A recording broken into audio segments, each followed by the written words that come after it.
Språkfika. Idag är det den 27 oktober. Och vart är jag idag? Bakgrunden är inte sig lik.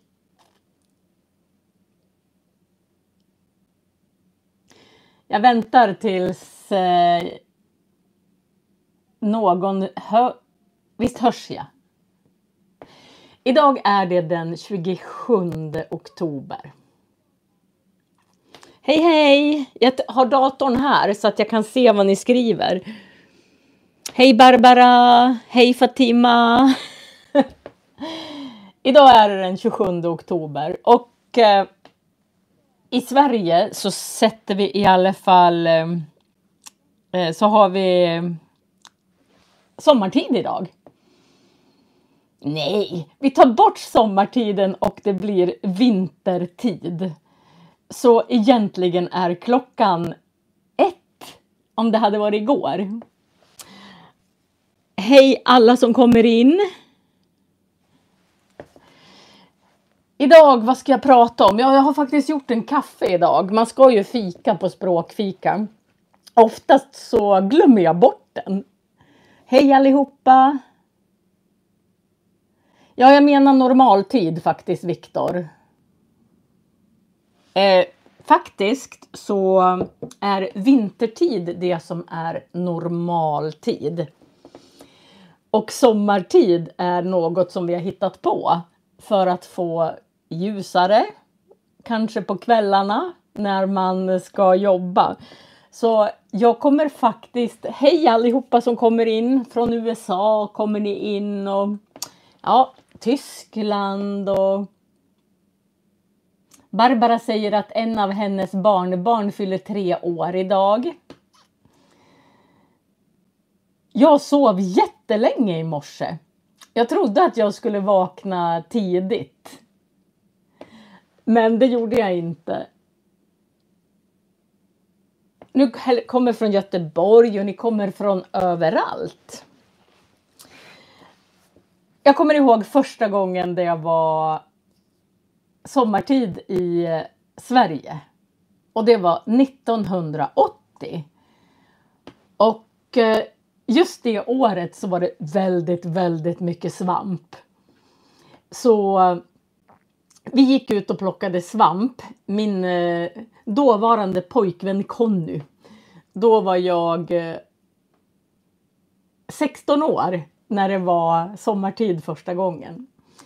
Och vi skulle gå ut och plocka svamp. Och vi hade 2 stora pappkassar var med oss. Och vi plockade gula trattkantareller. Inte de gula kantarellerna utan trattkantareller. Och det tog 1 timme att fylla. Jag fyllde 2 stora papppåsar och Conny fyllde 2 stora papppåsar. Och sen när vi kom hem, då hade vi glömt bort att vi skulle ställa om klockan. Så då ställde vi den på 12 igen. Så det innebar att vi plockade 4 kassar med svamp och klockan var fortfarande 12. Det kommer jag ihåg som mitt första minne ifrån när man började ställa om sommartid till vintertid. Ja, jag heter Marie Rödemark för er som inte har varit inne förut. Jag har undervisat i svenska sedan 2016 på YouTube. Och jag älskar språk. Jag är lärare sedan 35 år tillbaka. Och jag älskar språk, undervisning och ja, ni skriver att det känns så onödigt att man ska byta tid. Ja, det är många som är emot det. För mig spelar det absolut ingen roll. Men jag kan tänka mig att många bönder som har kor som ska mjölkas och på många fabriker. Och det är jobbigt att ställa om tiden helt enkelt. Men jag sov till 8:45 idag. Och hade det varit igår så hade jag sovit till 9:15 och det händer nästan aldrig. Jag går upp 6:30 för det mesta. Men nu är jag i sommarstugan. Ni ser bakom mig att det ser inte riktigt ut som det brukar. Jag älskar den där tavlan. Det är en konstnär ifrån Kungsör som har målat den. Som heter Göransson. Min mamma älskar hans tavlor. Så när min mor dog, då fick jag den där tavlan. Det är som ett dimmigt landskap. Ett dimmigt naturlandskap. Turkiet har inte sommartid. Ja, jag läste att det var inte alla länder i Europa som har sommartid. Jag har gjort en liten fusklapp som ni ser. Jag skriver ofta ner vad jag tänkt att jag ska prata om. Och vissa utav sakerna brukar jag prata om när jag föreläser. Jag har föreläst för lärare och för företagsledare och för vanliga människor och med flera. Om retorik och ledarskap och pedagogik och livskunskap kanske.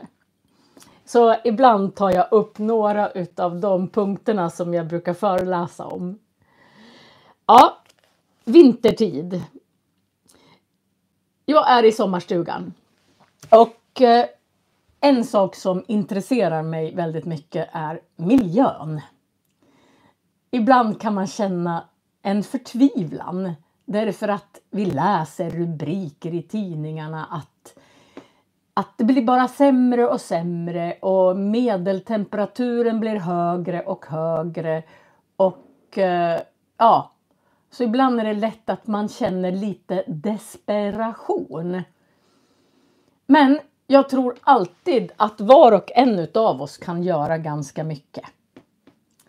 Jag tror jag har pratat om det förut, men jag nämner det igen. För här i sommarstugan så har man inget klimatavtryck alls nästan.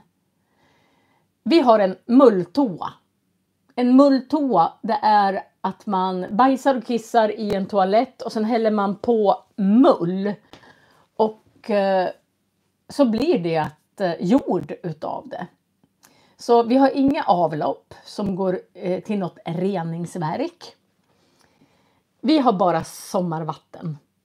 Och nu idag så är det faktiskt, då har de stängt av sommarvattnet. För att när det fryser då kan det frysa sönder. Så jag tar med mig 2 dunkar med vatten ifrån. Ja men gud, tack fina Emily. Jag klippte mig ju själv. Hon skriver att jag hade fin hårklippning. Jag tog bara håret så här och sen klippte jag av det. Ibland blir det bra och ibland blir det inte lika bra. Ja, klimat. Hur är vädret där jag är? Nej, det var en fråga Barbara. Här regnar det just nu, men det är otroligt vackra höstfärger.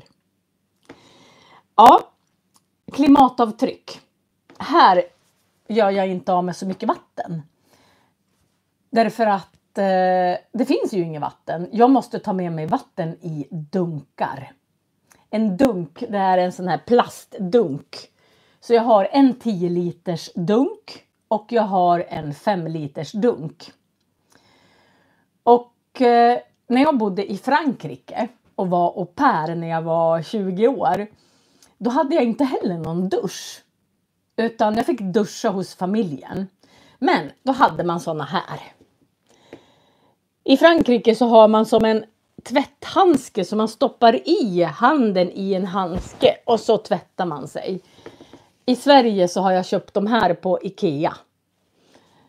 Ja, det är lite primitivt. Men jag vet inte om jag tycker att det är så primitivt. Jag tycker nästan att det är skönt. Så när jag ska tvätta av mig på morgnarna. Då värmer jag bara kanske en halv liter vatten. Och så stoppar jag ner den här. Jag har lite tvål på en. Och sen har jag vanligt vatten på en. Och så tvättar jag mig under armarna och i ansiktet. Och det innebär att istället för att duscha när jag gör av med hur mycket vatten som helst, så gör jag bara av med en halv liter vatten. Och när jag ska diska, då måste jag värma vatten i kastruller. Ja, men tack Ursula. Ja, så då värmer jag vatten i kastruller. Och då har jag ju inte så mycket vatten. Utan jag diskar ett glas i taget. Jag har en kastrull där jag har diskmedel. Och en kastrull där jag har sköljvatten. Så jag gör på nästan en vecka kanske jag gör av med 20 liter vatten. Marie, har du hört talas om stoism? Ja, vi ska se. Stoism. Det är en filosof.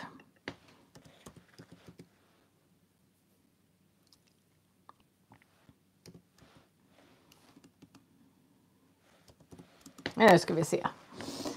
Nu ska vi se. Ja, det står ganska mycket. Jo, det står här att stoism betonar att leva i enlighet med naturen och förnuftet. Genom att utveckla dygder som visdom, mod, rättvisa och måttfullhet kan man nå eudaimonia, ett tillstånd av inre ro och fullkomlighet. Ja, det kanske är stoism jag håller på med. Som jag kommer prata om idag fast jag inte har en aning om det. Tack så hemskt mycket. Men jag tror att klimatavtrycket, att var och en av oss skulle faktiskt kunna minska våran vattenmängd med säkert 80%. Har jag en bastu i sommarstugan? Suffering.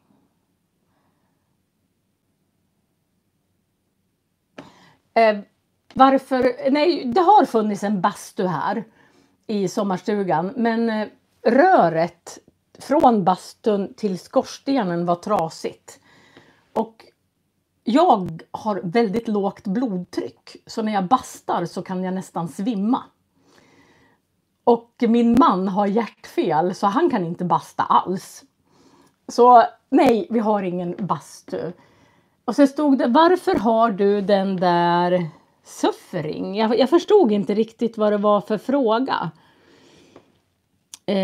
Stoism är en filosofi.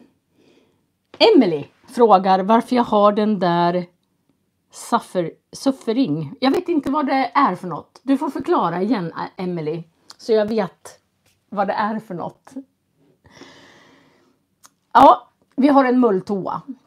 Och jag läste en artikel att alla våra reningsverk, ni vet reningsverk, det är där när man går på toaletten så går avloppet till reningsverk och så renar de.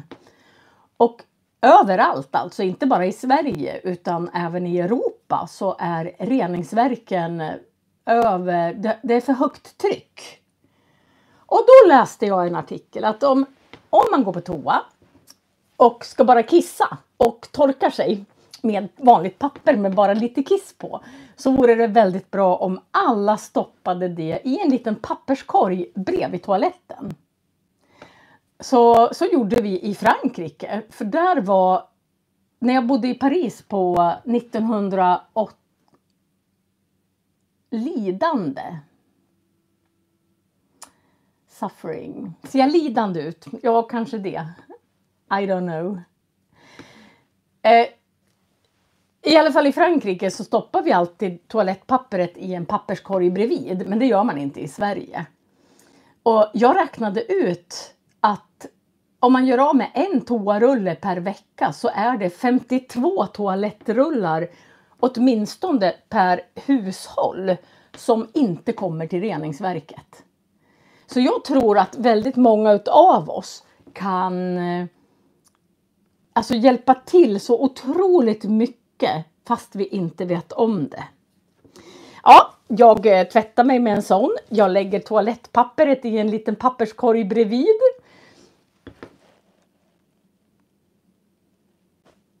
När jag var liten så hade farmor och farfar också en sån toalett och torkade sig med tidningspapper. Ja, det kanske man också kan göra. Jag har läst en artikel att många utav gamla skjortor och gamla lakan så gör man små fyrkantiga tygtraser som man faktiskt kan torka sig med när man kissar. Och så tvättar man dem och så återanvänder man dem.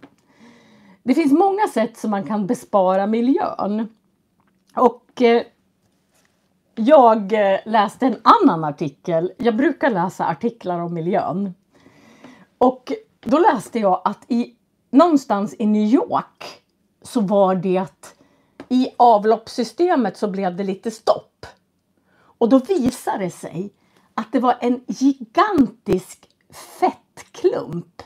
Alltså den vägde flera ton av fett som hade liksom samlat ihop sig och blivit som en gigantisk fettklump. Den hade liksom härdat. Och då stod det också i en artikel, jag tror det tog 2-3 veckor för att få bort den där fettklumpen. Så de var tvungna liksom att skopa bort. De skopade bort stora fettklumpar och forslade bort. Och så numera, så när jag har stekt någonting i stekpannan så sköljer jag inte ut det och häller ut det i avloppet. Utan jag tar en flickepott. En sån här litet verktyg som man kan skrapa kanten när man har bakat. Och sen skrapar jag ur slickepotten och lägger allt fett i papperskorgen i soporna istället. Så när jag läser en artikel så tänker jag så här. Oj, hur kan jag göra för att minska problemen i avloppen med miljön? Nej, slickepott. Samma sak som ett pekfinger. Ja, det är en liten...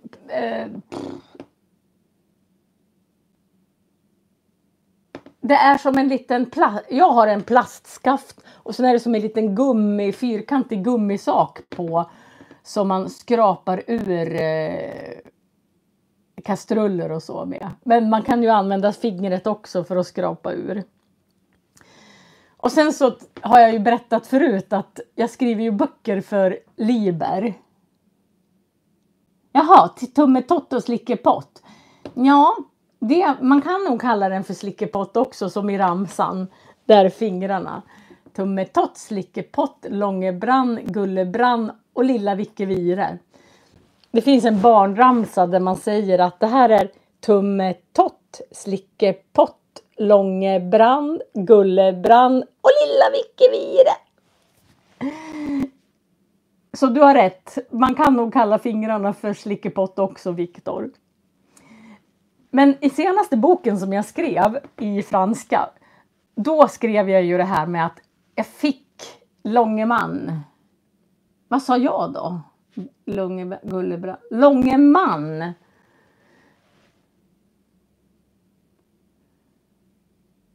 Ja, det finns ju, Barbara skriver att min mans moder hade ingen toalett i huset utan man hade kanske ett utedass. Ja. Och i en av texterna som jag skrev i franska heter 1 gram per dag. Och vi säger att man står med en liten pappersbit i handen som väger exakt 1 gram. Och sen tänker man så här, jag orkar inte gå till återvinningen, pappersåtervinningen. Jag har alla mina återvinningar i tvättstugan. Och så tänker man, jag slänger det i soporna istället. Du har rätt, Viktor. Jag sa Långebrand, Gulleman. Men han heter ju Långeman. Jag har bara inte sagt den där dikten på länge. Men då går jag i alla fall och slänger den där lilla biten som bara väger 1 gram i pappersåtervinningen istället. Därför att om alla i hela Sverige skulle slänga den i soporna istället för i återvinningen, då skulle det vara Alltså 11 miljoner som slänger 1 gram, det är 11 ton. Så varje bit som man tänker att den här vi orkar jag inte slänga. Om det bara är 1 gram per person i Sverige per dag så är det 11 ton sopor per dag. Så varje gram spelar roll. Ja, det var lite granna om klimatavtryck. Vad man kan göra själv som kommer spela väldigt stor roll. Man tror inte att det spelar någon roll, men det gör det.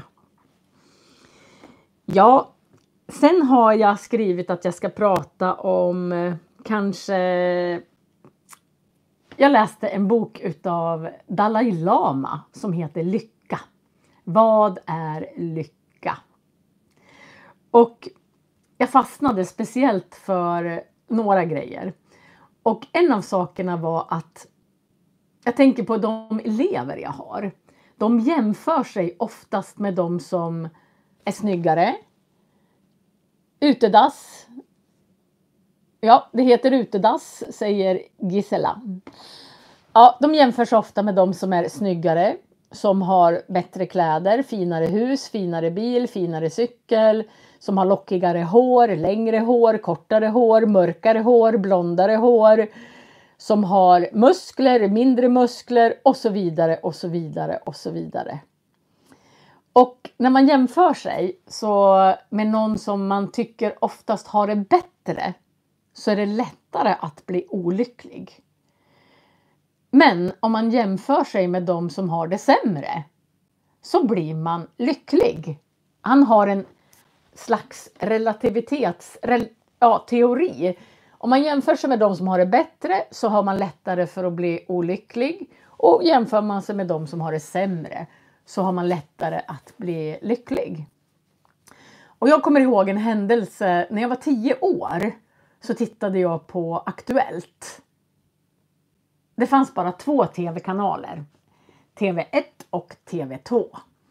Och inte lika stort utbud som nu. Och någon gång så satt jag där med min pappa och mamma och tittade på Aktuellt. Och då var det en fruktansvärt händelse som hade hänt någonstans i Afrika. Jag kommer inte ihåg några detaljer eftersom jag var så liten. Men det hade varit någon som hade kommit och kanske dödat en hel familj. Och de hade använt någon machete. Var och en är lycklig enligt sina egna kriterier. Ja. Då var det någon som hade i alla fall dödat alla hans släktingar. Och det var bara en liten pojke som hade överlevt. Och han hade också fått någon arm skadad eller avhuggen eller så. Så jag kommer ihåg att när jag var liten, så vad som än hände mig så jämförde jag mig alltid med den killen.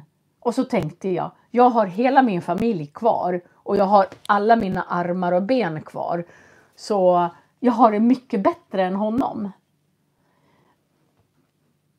Just nu så säger de att det är väldigt många ungdomar som mår dåligt. Och jag tror att det beror på mycket på sociala medier. Att man ser hela tiden hur bra alla andra har det och så jämför man sig med sig själv. Men de lägger ut en bild ifrån ett litet ögonblick. Så ser inte deras liv ut hela tiden. Det har jag också skrivit en text om i en av de här läromedlen. Ja, så att bli lycklig, hur gör man då? Jag läste även en bok utav Viktor Frankl som var en tysk psykolog. Och han säger mycket att lycka beror på också om man kan placera sig själv i ett sammanhang. Om man inser att man är en kugge i ett stort maskineri så är det lättare att känna sig lycka. Ja, konsumtion leder inte till lycka, skriver Barbara. Och det håller jag verkligen med om. Och jag läste Viktor Frankl för jättelänge sedan, kanske när jag var 20 år. Och det är också en sån här bok som jag rekommenderar. Den gav mig väldigt många verktyg till att hur jag ska känna mig meningsfull, till exempel. Den heter Meningen med livet. Och vad är meningen med livet? Ja, det är väl att man, enligt Dalai Lama så blir man lycklig om man gör bra saker för någon annan. Och att man ger mycket kärlek. Och att man kanske inte tänker på sig själv i första hand. Jaha, känna sig lycka. Nej, det är inte grammatiskt. Känna sig lycklig menar jag. Jag har Viktor som är min... Han hör himla bra. Så han hör alla nyanser jag säger i språket. Och det är superbra. Ja. Jag har många vänner. Jag har ju fyllt 60 år. Och många känner att nu börjar jag bli... Ja, jag önskar att jag var 20 år igen. Och det önskar inte jag. För tänk, då måste jag gå igenom alltihopa igen. Alla saker som har varit jobbiga och allt möjligt. Jag känner att jag är värd varenda år. Jag har förtjänat alla mina år. Och så fort jag får ett nytt år så känner jag mig lycklig för att jag har förtjänat det. Och så lever jag ju. Och jag är frisk. Så jag längtar inte tillbaka. Jag känner lycka i mina 60 år. Ja. Och sen har jag fått många frågor också om det här med att ja, men världen ser ju så hemsk ut nu. Och det gör den kanske. Alltså den gör det. Men den är också väldigt bra. Och 2015 så kom det en stor flyktingström till Sverige. Och jag engagerade mig. Ja, fast man kan inte vara värd varenda år. Jo, men jag känner det så. Jag känner att jag har levt ett helt år. Jag har varit med om väldigt många saker. Och då känner jag att det här året är jag värd. Det är min syn att se på mina år. Jag läste en artikel utav, alltså 2016 kanske, utav en som heter Clarissa Pinkola Estes. Och hon säger så här bland annat. Nu ska vi se om jag hittar det. Hon säger att we were made for these times. Och vi är gjorda för de här tiderna. Och det var speciellt ett litet uttryck som jag tycker om i hela hennes artikel. Och det är i slutet. Hon säger så här. När ett stort fartyg är i hamnen och förtöjt, då är det säkert. Alltså när fartyget ligger i hamnen och är förtöjt. Men det är inte det stora fartyg är till för. Och hon säger att ibland måste man kanske gå utanför sin comfort zone, alltså sin bekväma zon. Och kanske göra saker, no voice står det nu. Hör ni inte mig?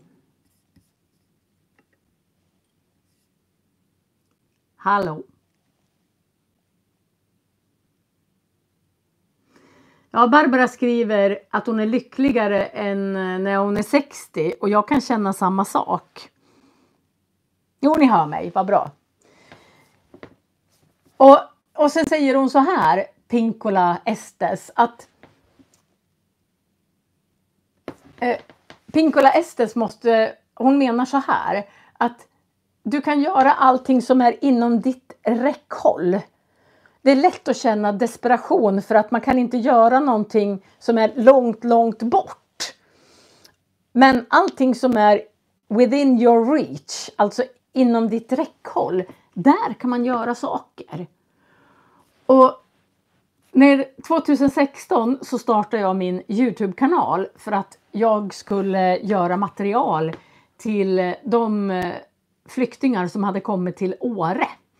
Men så tänkte jag så här att ja, men om jag gör det på YouTube då kanske flera kan lära sig förutom de som är i Åre. Och jag hade aldrig gjort en film. Jag hade aldrig någonsin gjort någonting på YouTube. Så mina första filmer är kanske inte jättebra. Och Viktor, du skulle bli galen. Därför att jag hade ingen sån här skydd. Så det blev många såna här pustljud.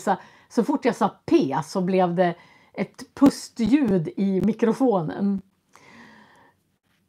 Så att det jag kände då, vad kan jag göra för att lära alla de flyktingar som har kommit till Sverige? Det var väl 170 000 flyktingar.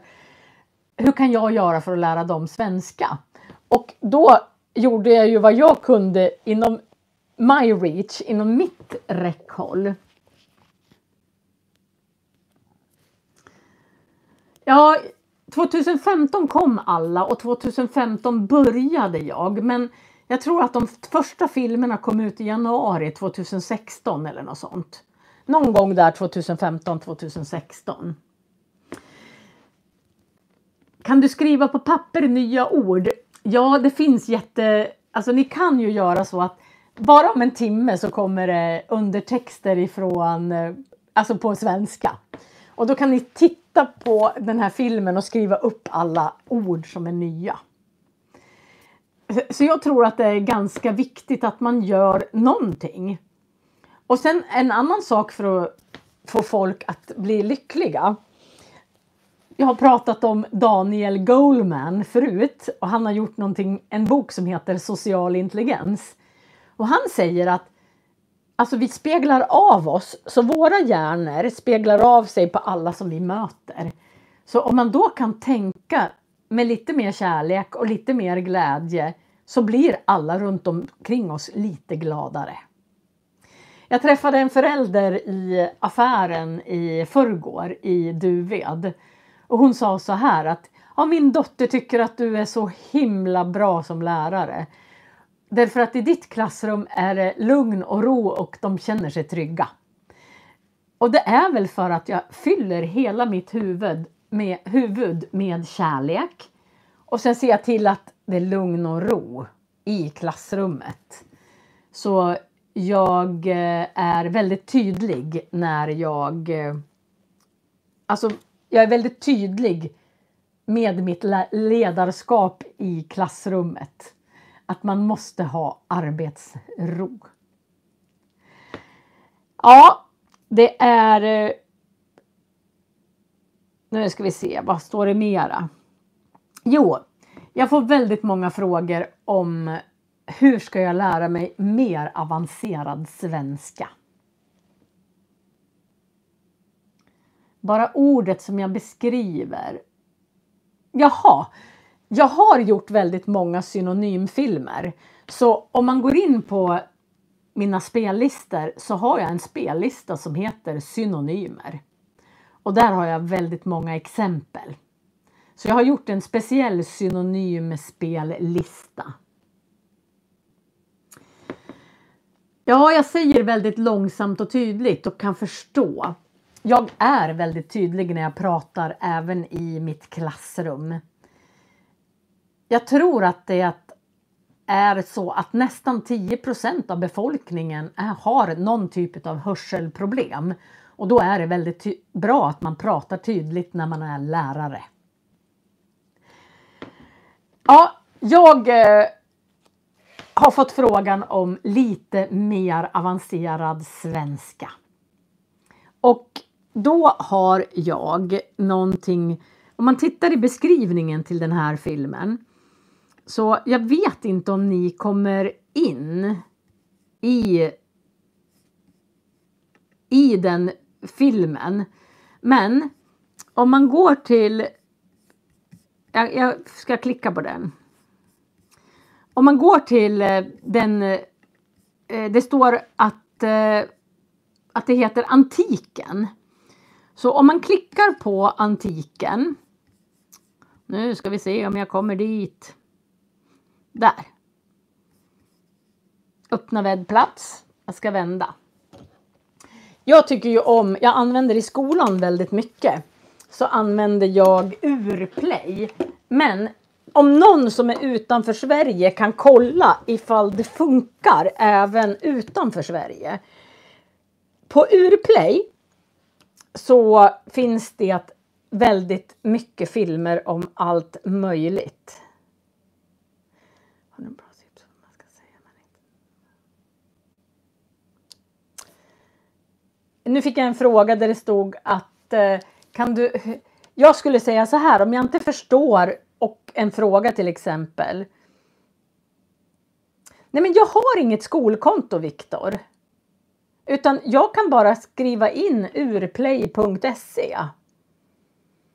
Så jag visar alltid de här, till exempel när jag ska prata om litteraturepoker. Och här är det antiken. Och om man sätter igång den här. Nu ska vi se. Antika grekiska kultursplittrar och består av flera hundra stadsstater. Vad man skulle vilja veta om den antika grekiska kulturen, det är ju hur man upplevde den när man var på. Det som är bra med det här är att jag ska ta bort ljudet. Vad är antiken? Antiken är en litteraturepok och jag är ju svensklärare. Och det som är bra, det är att det finns undertexter. Så om man vill ha lite mer avancerad svenska så kan man gå in och både lära sig om olika historiska saker, om olika samhällssaker. Och det finns hur många bra program som helst på Urplay. Och jag har inget skolkonto utan jag hoppar bara in där och försöker komma in där. Jag har länkat till 2 stycken program om just antiken. Och där är det C1-nivå på språket. Många frågar, jag vill ha mer avancerad svenska. Vart ska jag gå in? Och till exempel på Urplay. Det finns en kanal som heter SO-rummet också. Det stavas SO och sen rummet. SO, det är samhällsorienterade ämnen. Och där finns det också jättemånga länkar. Och då är det anpassat för sådana som går i högstadiet och gymnasiet. Och där lär man sig också väldigt många ord. Det är hur jag skulle lära mig, alltså för att få ett mycket mer avancerat språk. Så ja, en annan grej som jag tänkte att jag ska prata om. Alltså alltid när jag åker ner till Köping, då är jag bara 14 mil ifrån Stockholm. Och 14 mil är ingenting när man kommer från Norrland. Jag pratade med min pappas fru igår. Och hon sa att hon kände ett par som när de ska till sjukhuset uppe i Norrland, då tar det 2 timmar och 45 minuter och köra till sjukhuset. Alltså vi är inte bortskämda med nära avstånd. Så när jag skulle föda barn till exempel, då hade jag 11,5 mil till sjukhuset. Och det tar 1,5 timme att åka till sjukhuset. Så när jag kommer ner till Köping så brukar jag åka till Martin och Servera. Är det någon av er som vet vad Martin och Servera är för någonting?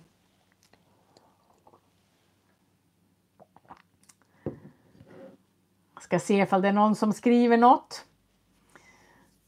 Det är värt. Då brukar jag hälsa på min kompis Åsa i Rosersberg utanför Stockholm.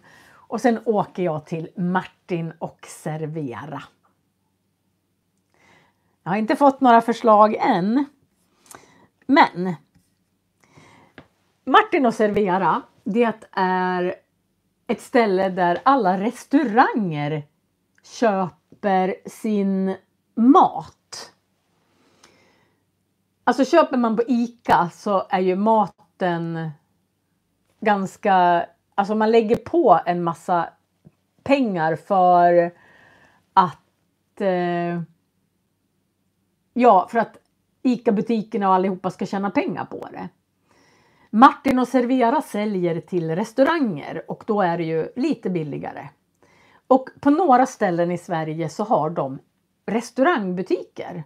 Alltså butiker dit man kan åka fysiskt och handla. Och många tror att att det är bara företag som får handla där. Och jag ska bara visa nu hur det ser ut. Här så står det faktiskt att man kan bli kund fast man är privatperson. Man kan vara företag eller förening och så kan man vara privatperson.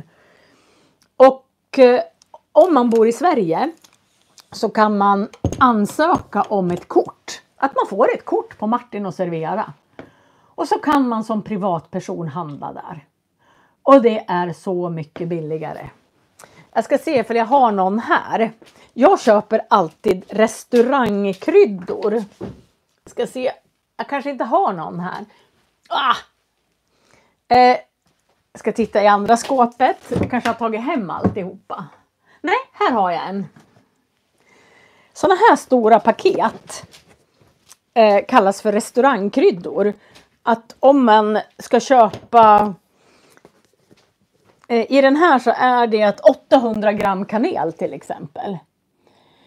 Och när jag köpte den här så kostade det kanske 69 kronor eller 70 kronor för 800 gram. Och så jag köper alla mina kryddor på Martin och Servera. Och sen fyller jag i mina gamla kryddburkar. Jag har en fisksoppa som det heter Martin och Servera. Om ni klickar i länken till den här filmen så har jag länkat så att ni kommer till sidan där det står bli kund. Så i beskrivningen så har jag visat hur ni kan komma till den här butiken.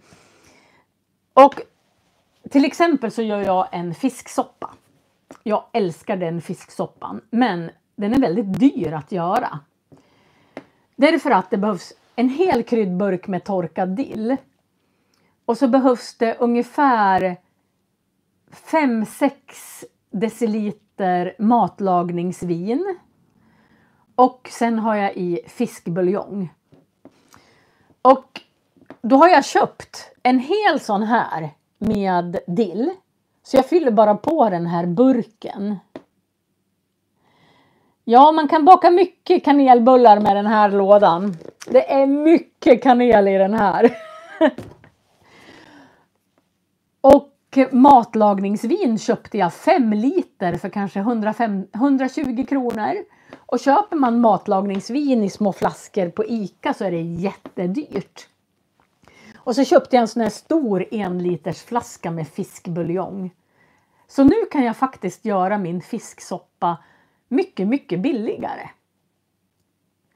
Så jag köper alla kryddor. Jag har hemma hos mig så kanske jag har 20 såna här paket med kryddor.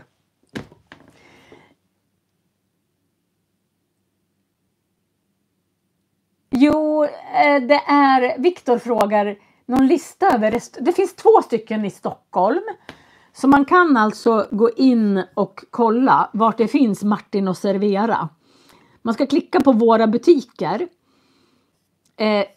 I Stockholm så finns det i Bromma och Årsta. Och så vet jag att det finns... Nu är jag i Stockholm. Jag vet inte hur jag ska hitta. Men jag vet att det finns i Göteborg också. Så bor man i Stockholm så är det ganska lätt att handla där. På Martin och Servera. På restaurangbutiker. Jag ska se om jag...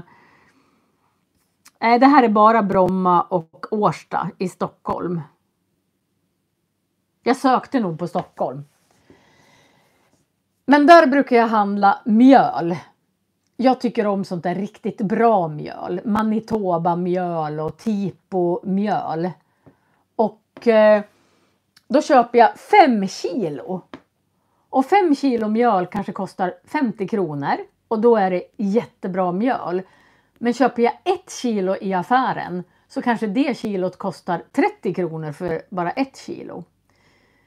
Min son älskar asiatisk mat. Så han vill ha teriyaki-sås på allting. Och på affärer finns det bara såna här små burkar med teriyaki-sås. Så då köper jag 1 liter på Martin och Servera. 1 kilo strössel som man kan ha på glass kanske kostar 70 kronor. 1 liter sån här kolasås som man har på glass kostar också väldigt lite. Så jag har vissa saker som jag alltid köper när jag åker dit. Jag älskar getost. Nej, jag handlar inte med post. Utan jag åker dit. Man kan inte handla med post i de butikerna. Så jag åker till Stockholm för att gå i den fysiska butiken och plockar ner varor i min kundvagn. De brukar ha 1 kilo getost. Jag tycker om getost. Jag brukar göra getostpizza. Chèvre heter det på franska. Chèvre pizza. Och ja, Viktor säger att han bara tror att det finns i Stockholm. Men jag för mig det brukar finnas i Göteborg också. Ja. Men då köper jag 1 helt kilo chèvre för 120 kronor. Kanske. Eller 130 kronor.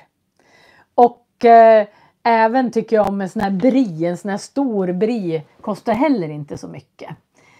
Så på onsdag ska jag åka till min kompis Åsa i Rosersberg utanför Stockholm. Jag ska sova över hos henne och vi ska äta middag på kvällen. Och sen på torsdagen ska vi åka till Martin och Servera. Och sen hade hon någon till butik som var bra. Ja, jag brukar handla väldigt mycket i asiatiska butiker också. Och Mellanöstern butiker. Och där är det också billigare. Så man kan hitta en hel påse med mynta eller koriander som är väldigt mycket billigare än om man köper i kryddburkar. Jag älskar alla små butiker. Och de som är lite annorlunda. Jag köper alltid ris i thai-butiken. Och då köper jag faktiskt 10 kilo ris. En stor säck med 10 kilo ris. Och sen har jag en riskokare så att det blir riktigt bra. Ja, det är... Alltså jag försöker hitta olika sätt där det kan bli lite godare och lite billigare. Jag har gjort en film där jag berättar hur man bakar baguetter. Alltså över natten. Att man jäser baguetterna över natten. Jag ska se ifall jag kan lägga till den också. Den filmen. Därför att då tar det 5... Nej, det är inte fel, Viktor, med det man köper i vanliga affärer. Men det kanske är 10 gånger dyrare. Så vissa saker köper jag mycket utav för att det blir så otroligt mycket billigare. Och riset som man köper i thai-butiker upplever jag är godare än det jag köper på ICA till exempel. Det är mycket bättre ris tycker jag. Vad tycker ni andra? Vart köper ni ert ris? Köper ni på ICA eller köper ni i asiatiska butiker? Ja, jag ska se ifall jag hittar den här filmen där jag gör väldigt billigt bröd. Jag ska skriva, jag tror den heter billigt bröd. Ja. Den är 5 minuter lång. Ett otroligt enkelt brödrecept. Då, när man gör det brödet. Alltså det är så sanslöst lätt. Man tar 1/2 liter vatten. Och häller i 12,5 gram jäst. Och så rör man om. Och sen har man i salt. Och sen rör man i mjöl. Och sen låter man det stå i kylskåp över natten. Och sen så bara bakar man ihop det på morgonen. Så det tar väldigt kort tid. Men jag har gjort en hel film om det. Så jag tänkte att jag ska lägga ut den också. Och det är ju jättebra att baka sitt eget bröd. Om jag köper 5 kilo... Nu ska vi se, det kanske låter konstigt ibland, säger ni. Ja, jag ska lägga till den här länken också. Hur man bakar billigt bröd. Och sen blir det supergott. Och så vet man vad som är i. Jag skriver billigt bröd. Det är 5 minuters film. Och jag tror faktiskt att jag bakar det här i sommarstugan. I köket i sommarstugan. Jag tycker att på språkfika så ger man varandra tips. Och till exempel vad man kan handla mat och hur man kan laga mat och hur man kan tänka om allt möjligt med miljö. Och det gör jag på mina språkfika. Och efter ungefär 1 timme så finns det att undertexter. Viktor skriver att det känns som att allt som är billigt är automatiskt dåligt sämre. Nej, jag tycker inte det. Alltså jag tycker att vissa saker kanske blir sämre. Men riset som jag köper på thaibutiken, det är billigare och enormt mycket godare. Världens mat finns det något som heter i matvärlden finns det någonting som heter i Barkarby. Ja, men då kanske jag åker till Barkarby på torsdag. Därför att jag ska ju till den delen utav Stockholm. Tack för tipset. Jag ska genast skriva upp det. Jag ska googla vart det ligger någonstans. Så jag hittar dit. Ja. Jag är expert på att göra väldigt god mat och ganska billig mat. Alltså att det är hög kvalitet på maten men att det ändå blir billigt. Och mat för mig är ganska viktigt. Mat för mig är ganska viktigt därför att jag har opererat bort så här mycket av min tjocktarm. Alltså 25 centimeter. Därför att min tarm var väldigt inflammerad. Så jag försöker hela tiden laga mat som inte har så många tillsatser. Det ska inte vara smakämnen. Och alltså artificiella smakämnen. Oj, svenska undertexter kommer här i Tyskland först nästa dag. Jag lägger dit dem så att de finns där 1 timme efter jag har lagt. Vad konstigt. Det visste jag inte. Ja, undertexter kommer. Och jag lägger dit dem så att de finns där faktiskt 1 timme efter. Hej Alice! Alice vet inte att det kanske börjar. Att vi har sommartid i Sverige. Är det någon som kan skriva till Alice? Och om hon tittar från början. Eller det kanske inte går att skriva.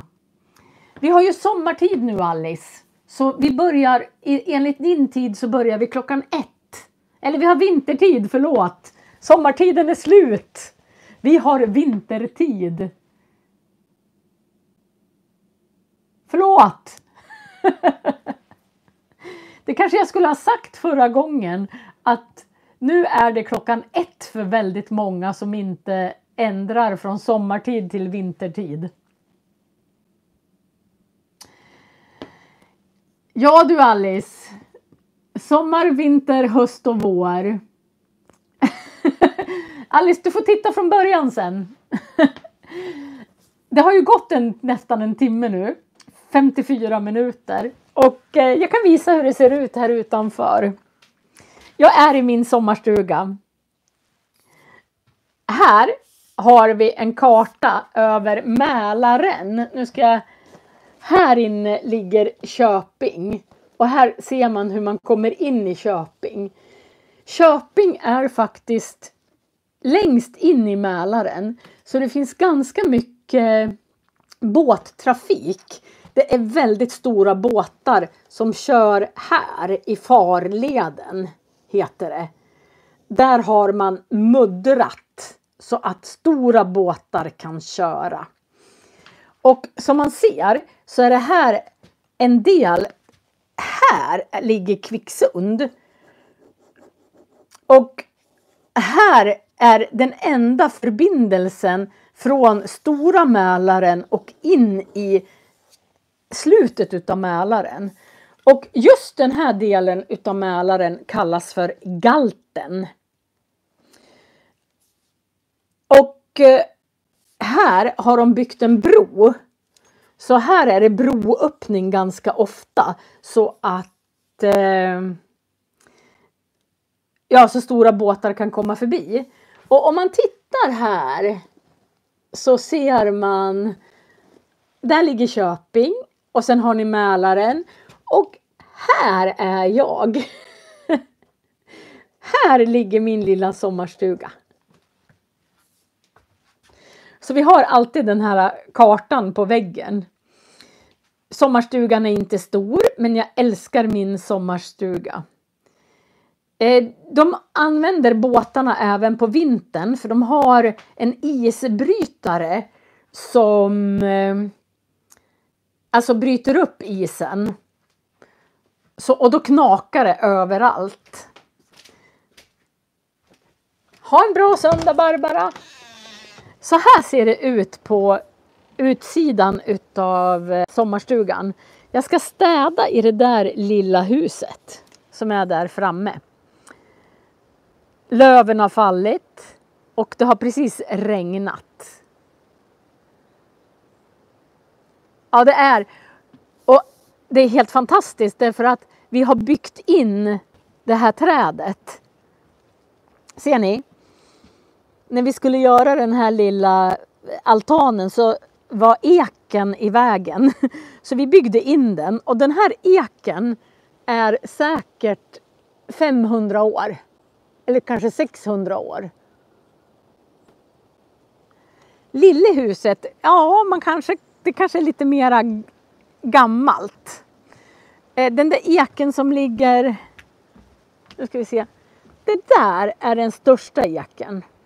Den måste vara 500-600 år, 700 kanske. Vet inte. Men det är varmt här. Så nu är jag i Köping. Och hemma hos mig var det 4 grader kallt när jag åkte igår. Och här har jag lagt undan alla möbler under tak så att de inte blir blöta. Och här kan man se att det är 12 grader varmt. Det är det inte hemma hos oss. Ja, vi har en studsmatta. Och den här studsmattan fick jag av en kompis som hans barn har växt upp. Men den är lite trasig. Det är några fjädrar som har gått sönder i den. Ja, jag älskar min lilla sommarstuga. Vi köpte den här 2014, alltså 2014. Jag ska gå ut. Men det är lite hopplöst för att om ni ser här på gräset. Där är det hål i gräset. Här är det hål i gräset. Det är vildsvin som bökar i jorden. Liten sommarstuga. Där går jag in på mulltoan. Den är 38 kvadrat. 3 rum. Passar perfekt. Och på tomten så har jag 17 ekar. Så här, 1, 2, 3, 4 och så vidare. Det är 17 ekar på den här tomten. Sen har jag en utedusch. Ja, jag fattar, Viktor, att ljudet klipper för jag går ut ifrån mitt hus. Förlåt. Ja, det här är min lilla sommarstuga. Och jag berättade tidigare att jag diskar i kastruller.